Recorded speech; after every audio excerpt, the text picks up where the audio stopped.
కొంతమంది విమర్శించడానికి, రాజకీయంగా ఉపయోగించుకోవడానికి రకరకాలుగా మాట్లాడుతున్న తరుణంలో కొన్ని వివరాలు తెలపక తప్పడం లేదు ఈ సందర్భంగా.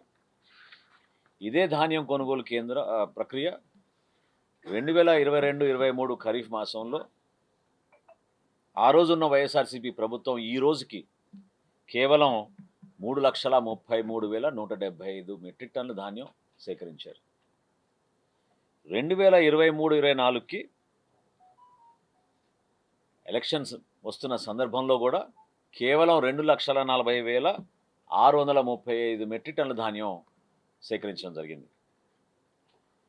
మా కూటమి ప్రభుత్వం వచ్చిన తర్వాత 5,58,000 మెట్రిక్ టన్నుల ధాన్యం మేము ఈ రోజుకి గత సంవత్సరం మేము కొనుగోలు చేశాం.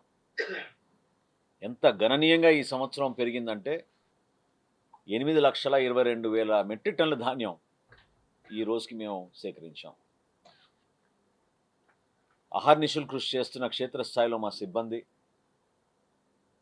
అదేవిధంగా అధికార యంత్రాంగాన్ని మనం అభినందించాల్సింది పోయి, విచిత్రంగా గతంలో మేమైతే తోలు తీసేస్తాం, తోలు తీస్తామని బెదిరించాం, తోలు తీసామన్నట్టుగా జగన్మోహన్ రెడ్డి గారు నిన్న మాట్లాడారు. అసలు లెక్కలు ఒకసారి చూసుకుని ఎంతవరకు మీరు రైతుకి అండగా నిలబడ్డారు, నిజంగా రైతు పక్షాన మీరు నిలబడితే మరి ఈ లెక్కల విషయంలో ఎందుకు మీరు మాట్లాడని నేను ఈ సందర్భంగా ప్రజల దృష్టికి తీసుకొస్తున్నాను.